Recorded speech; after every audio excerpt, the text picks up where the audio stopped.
The mirror arrived at dusk. It came wrapped in yellowed cloth and tied with a fraying rope that smelled faintly of dust and old cedar. The delivery man refused to step past the threshold.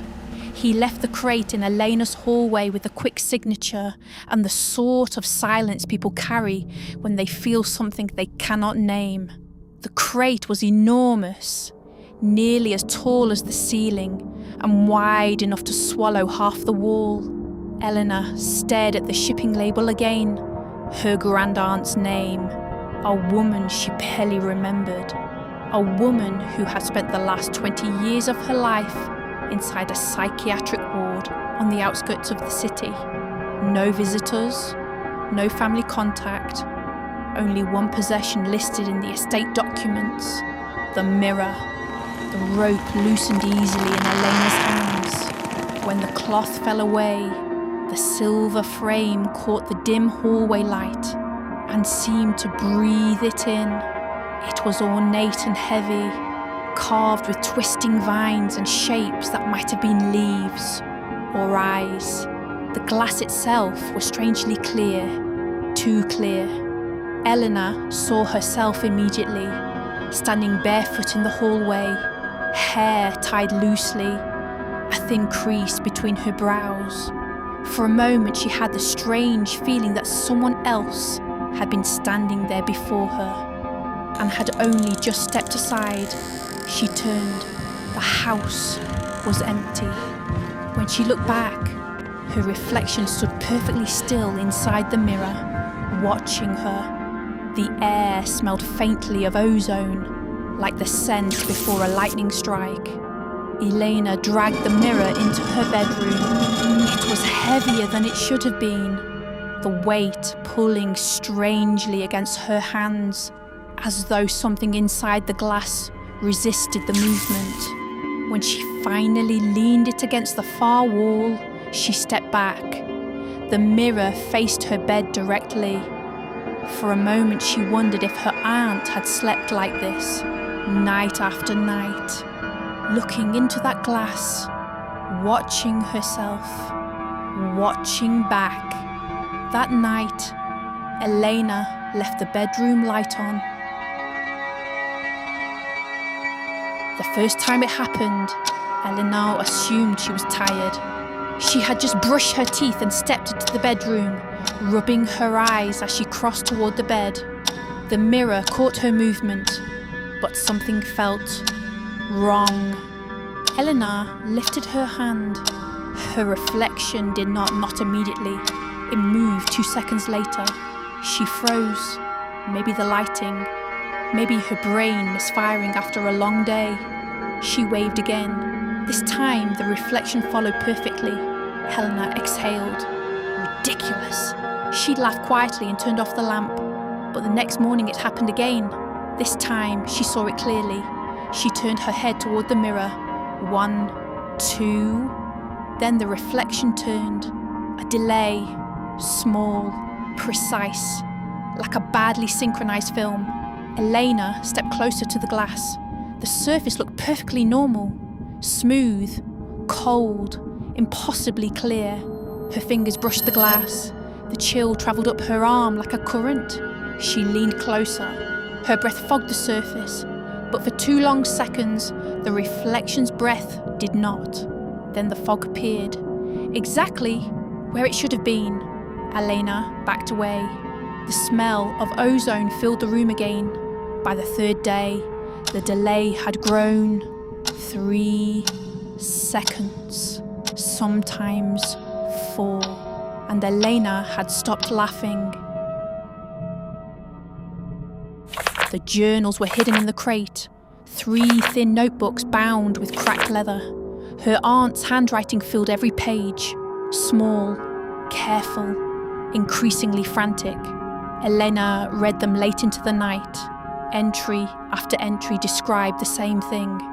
The mirror, the delay, the watching. The earliest pages were rational, optical distortion, fatigue. But the later entries were different. They were terrified. The mirror is hungry. Elena read the line twice. Another entry followed beneath it. It feeds on the soul of the gazer. Every moment you look into it, it takes something small, something human. Elena laughed nervously, but her eyes drifted toward the mirror. Her reflection stared back. Perfect. Still, then something happened. Elena blinked. Tears had begun to gather in her eyes. She hadn't noticed them forming, but inside the mirror, her reflection was smiling. Not a large smile, just a thin, patient curve of the lips. Elena wiped her eyes. The reflection wiped its eyes 2 seconds later, but the smile lingered, longer than it should have. Elena slammed the journal shut.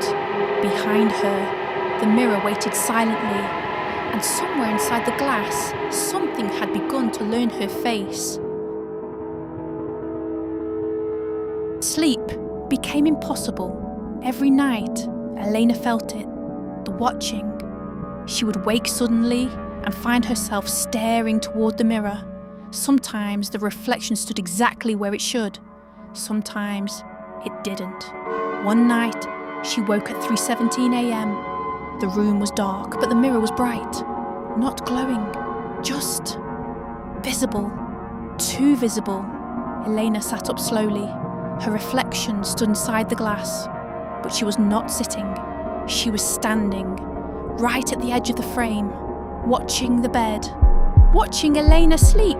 Elena lunged for the lamp. Light flooded the room. Her reflection instantly collapsed back into position on the bed. Perfect mimicry again, as if nothing had happened. Elena grabbed the nearest object, a ceramic lamp. She hurled it at the mirror. The mirror cracked. Spiderweb fractures spread across the surface. For one hopeful second, Elena felt relief. Then, the cracks moved. They slowly pulled themselves together.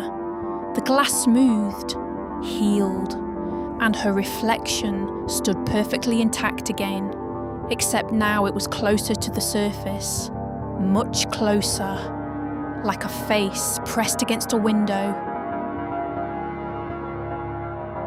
The last thing Elena remembered was falling asleep, not intentionally.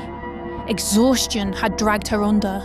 When she opened her eyes again, the world was wrong. Everything looked slightly darker, muted, flattened. She sat up. Her bedroom was there, but something was between her and it. Glass. Elena raised her hand. The hand moved, but the sensation was strange, delayed, heavy, like moving through water. She was inside the mirror. On the other side of the glass, someone stirred in the bed. Someone wearing her face, her reflection.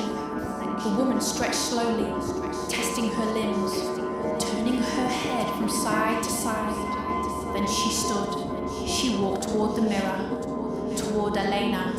Their eyes met through the glass. For a long moment, neither moved.